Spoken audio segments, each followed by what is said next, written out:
Hi, everyone. Thanks for joining us today. My name is Kelly Lewis. I'm the Vice President of Revenue Enablement here at HighSpot, and I have our wonderful Strategic Enablement Services team with us here today.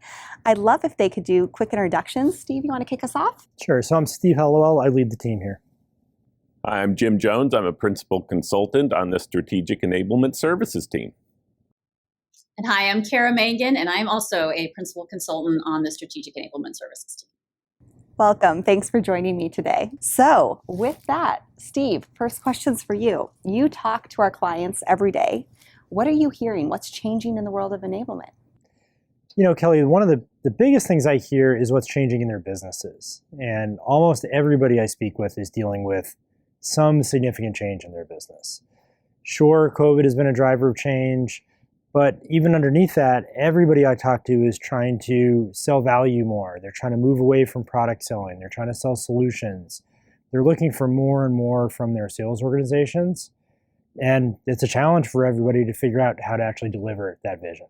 Yeah, as an enablement professional, I've definitely felt that in my career. I think the first gut reaction is always to do more and more. And that really puts enablement and sales at odds, and it's a really hard place to be. Kara, I'd love to hear from you on how this comes to life. Yeah, I think there's a couple of things that we definitely see with companies today, and some challenges that they have, I think typically kind of boils down into sort of two areas. They're either not being specific enough in what they're asking their sellers to do. So they're very broad, to Steve's point, like we need to sell on value, or we're needing to sell a certain product or solution. But there's a lot of skills or behaviors that go into that. And the most important thing is we need to be very clear on what we're asking our sellers to do differently. I think the other challenge here, to your point, is that we're asking them to do way too many things. And the biggest challenge with that is, the old adage that if everything's a priority, then nothing is. And that can be said, certainly be the same for our sales team. We have to give them fewer concentrated things to be focusing on. Otherwise, they're not going to do any of them consistently or well. Absolutely. Change is at the heart of what enablement drives. And I think that comes to life in two different forms. There's obviously through onboarding, but also through driving strategic initiatives. Jim, I'd love to hear from you. How do you see enablement leaders and leaders really focused on building change through enablement and through onboarding? Yeah, I think, many of us have worked through onboarding programs, and our primary goal is that onboarding really becomes a revenue catalyst. It's a way that we can get our new cohorts into the company and productive as fast as possible. The challenge is we have really two big rocks that we're focused on. One, especially in very complex selling situations, we have this mountain of information that we somehow need to transfer into the brains of everybody that's coming into my company. And over the years, I've heard different people talk about whether or not that's a priority, but unfortunately, I just don't see any way that we can avoid tackling that problem. We have to transfer that information so that our sellers can clearly articulate the unique value prop that our products and solutions have. The other thing is how do we really focus on the behaviors that we need reps to demonstrate in order to be successful? And unfortunately, in many cases, we stop at that first transfer of information, and we kind of buy into this myth that if reps just know more, they'll do more. And unfortunately, we know that that's not true. Absolutely. So let's switch gears and talk about the second kind of focus of change. I know, Steve, you talk to enablement leaders very often about how they drive change in their organization. How are you seeing that come to life? First I want to, highlight some of the challenges that, unfortunately, most sales leaders, at least that I've worked with certainly, maybe excellent sales leaders. They're great at leading the people in the organization. They're great at selling. But how to drive change at scale wasn't necessarily part of their training as they're rising up through the ranks. Marketing leaders, I think, often struggle with the same thing. And so companies will launch into these initiatives with big goals, important goals, very time-sensitive goals, create a lot of urgency around just doing something. But often that leadership team doesn't have a shared perspective of what it's going to take to drive change and get from where we are today to where we need to go. So as Kara said, one of the things we see often is that it's hard to translate from these big goals, these big ideas of what we want our buyer experience to be, for example, to what specifically does that mean for me as a seller in terms of what I'm going to do differently tomorrow? How do we bring that and make that very concrete and tactical? Once we know what that thing is, how do we get folks to actually go do that at scale? If we've got a lot of people in our organization, how do we get them to change? And I'm sure we'll talk more about how to break that down. Yeah, no, absolutely. I think having that strong call to action and getting that application in the field is so important. And it kind of goes on to my next question. We've got a lot of reps going back into the field after being remote for a while, and we're needing to equip them in a different way to make sure that they're up for that challenge and that they're prepared for those client conversations. Kara, I'd love to hear from you. How do you recommend equipping reps for these client conversations? Right. So, to your point, Kelly, whether they're selling remotely or they're getting ready to head back into the field, equipping your team is really about providing them with the tools and the resources that they need to be successful. And when we think about that, we really think about the content and guidance. And for us, guidance really looks like sales plays for us. So from a content perspective, your teams, regardless of where they're selling from, they have to have easy access to the right information. It has to be delivered to them in a way that's going to be meaningful. And from a guidance perspective, that's where we really think about sales plays. Sales plays are really a great way to help pull together all of that content and information to really help drive awareness and action from your sellers. You really want to give it to them to sort of show them what good looks like in a very easily digestible cheat sheet. When I think about, equipping our sales reps, you really want them to have that aha moment where they can look at a sales play and really be able to say, I get it, I know what you're asking me to do, and I have the resources to be able to do that. And an important part with those sales plays, though, is we also have to remember that just equipping your sales team is really not enough. It really goes into driving to that consistent performance. If you don't have that good training and the coaching to really come along to reinforce that, you're likely going to end up with results that your results are not going to end up where you want them to be. Yeah, no, absolutely. You have to have all three. You have to equip, you have to train, and you have to coach. Jim, I'd love to talk a little bit more about the training and the coaching aspect. How do you really use training and coaching to drive behavior change? Yeah, I think, when we think about the way we traditionally train today is that we're so focused on the knowledge component and not really on the behavioral component. And Steve touched on it a little bit, and Kara talked about it, and in the strategic enablement framework, the call to action to me is the component that's the most difficult and also the one that's going to pay the biggest dividends. Is if we can, as an organization or as enablement practitioners, really thoughtfully consider what are the things that my team needs to do to be successful. We can look at top performing reps and we can say they are persistently and consistently doing things differently and better than the middle of the pack. And so how do we then systemize a way to replicate those behaviors? And that, if we're training for knowledge and we don't have a systematic way to say, here's some behaviors that I want to replicate and train to them, test to them, and expect that those behaviors are taking place, then we're just never going to get there.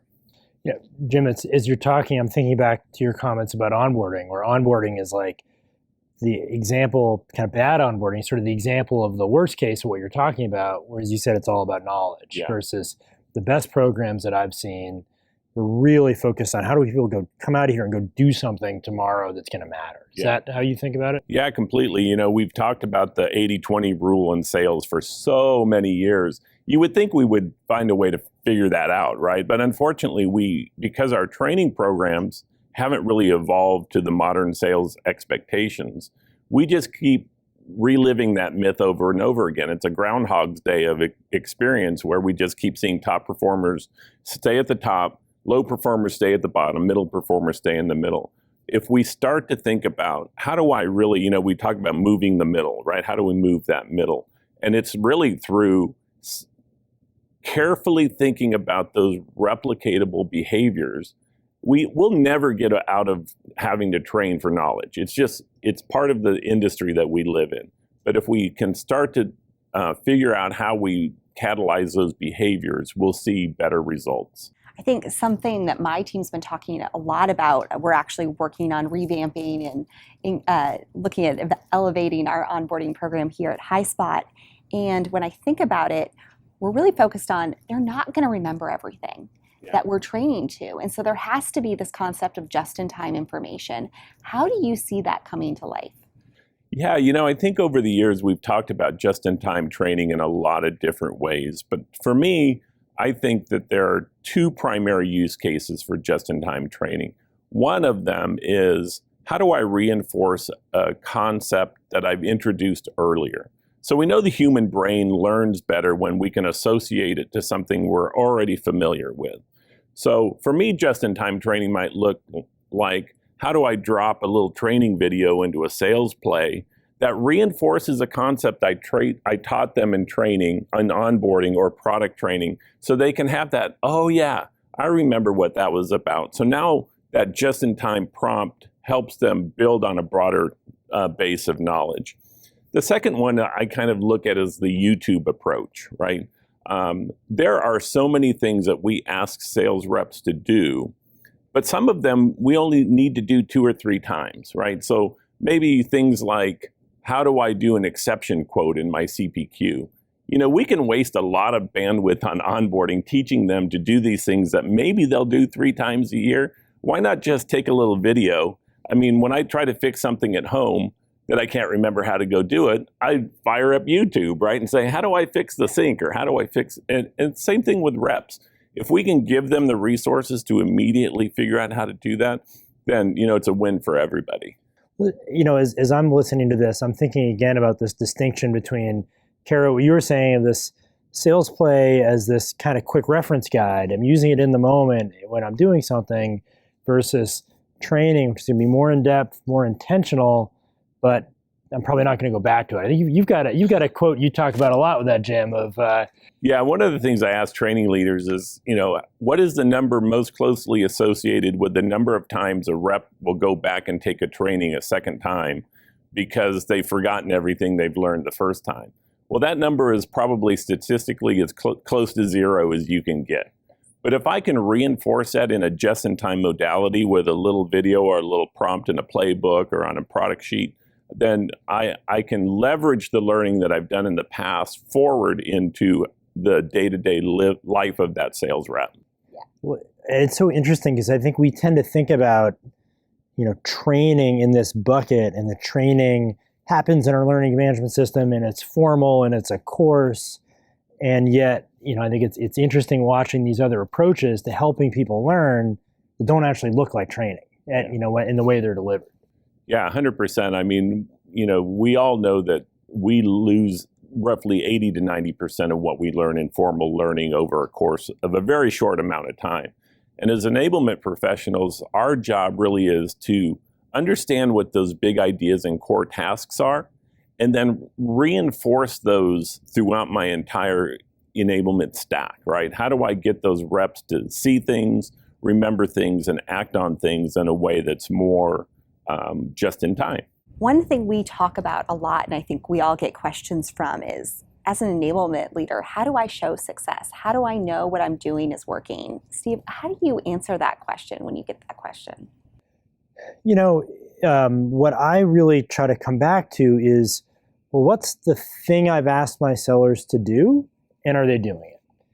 And that's the lens that lets me know if I'm driving success. It's really hard to take any program I run, any content I publish, any training I do, and say, oh yeah, that moved our win rate, that increased our deal size.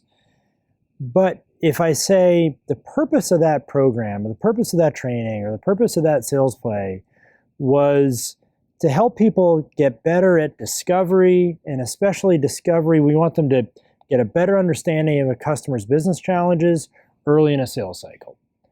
That's something that I can measure and figure out if people are actually doing that.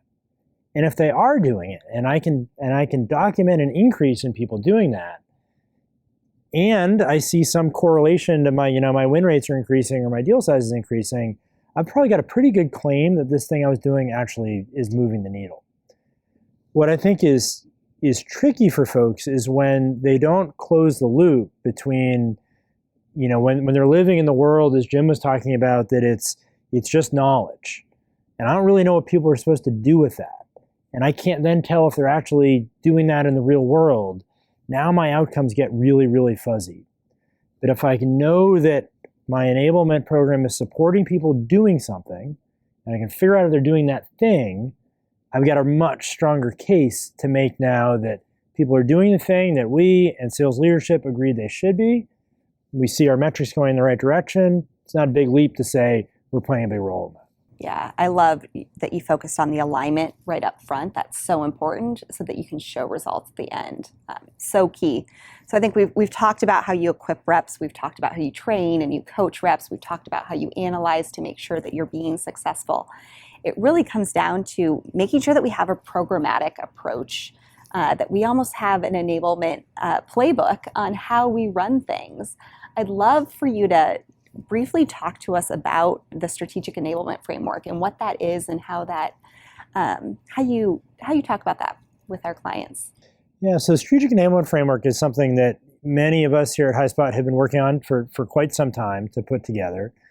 As we have all kind of been in this space for a while, we haven't found well-established best practice that folks can look to. Certainly as I was growing up through the enablement ranks, I kind of had to figure it out on my own. And I don't know, I'm curious, Kara, Jim, Kelly, did you have an experience like that?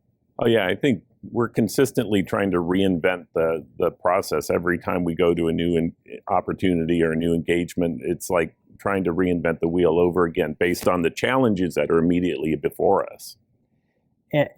And it was not only, I think, what was I doing, but my product marketing colleagues didn't always know how to work with me. My sales leaders didn't always know how to work with me in terms of, there wasn't the shared model for how is the company doing enablement to make its folks successful.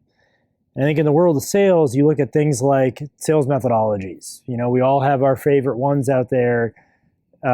Wonderful thing about it is people can agree, like, hey, I was at a shop that used this one, and it worked well, and we knew what that looked like, and we had a shared experience around that, and it was well documented. We want to bring that to the world of enablement, where we can say, we're not saying this is the only way of doing things, but it's a way of doing things that we've seen many customers have great success with.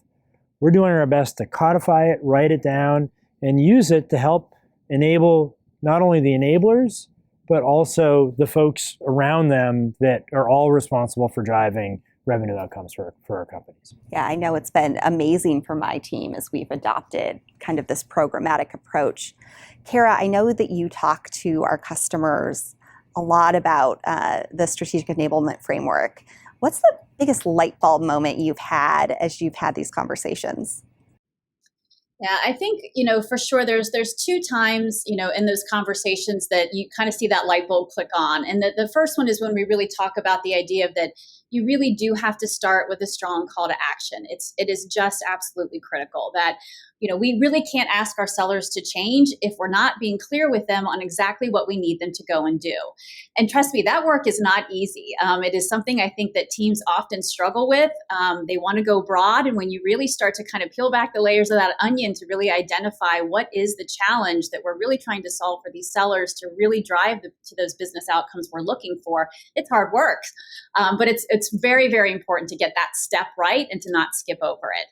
And then I think the second thing that we've touched on a little bit here is really just ensuring that we have that solid alignment across enablement, across marketing, and most importantly, across sales.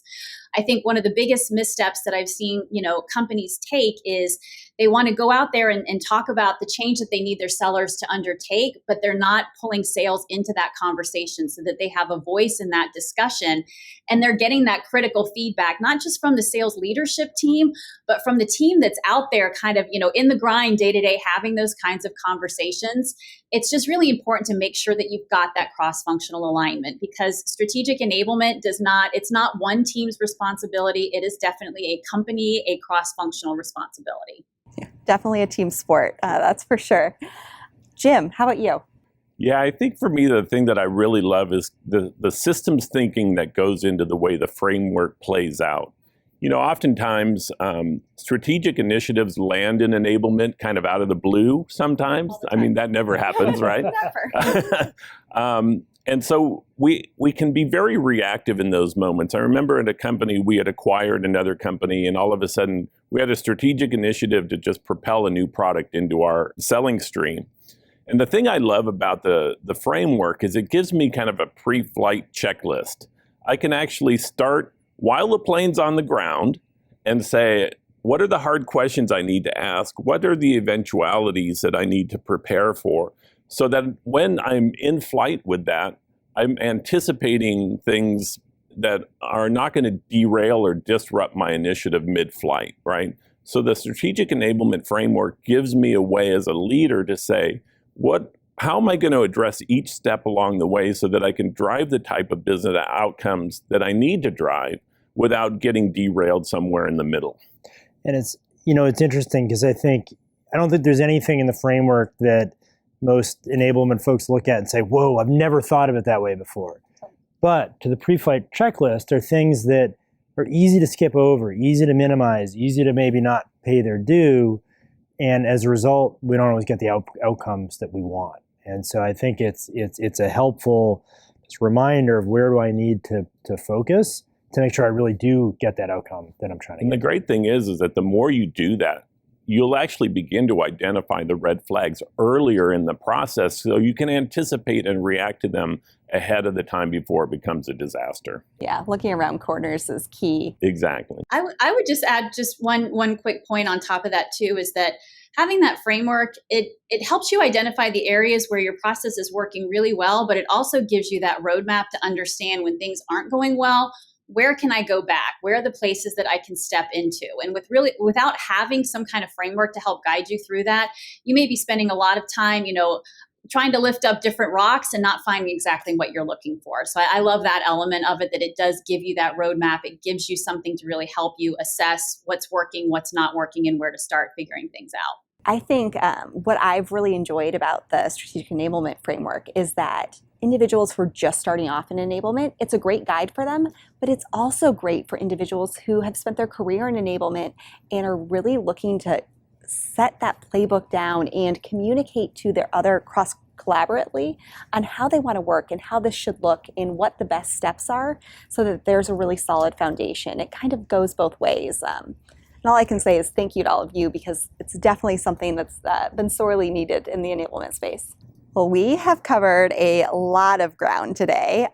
This was a really fun conversation. Thank you all for joining me today. I think the strategic enablement framework is going to set so many individuals and teams up for success. And so I'm excited to see it adopted. And thank you all again for joining me. I appreciate it.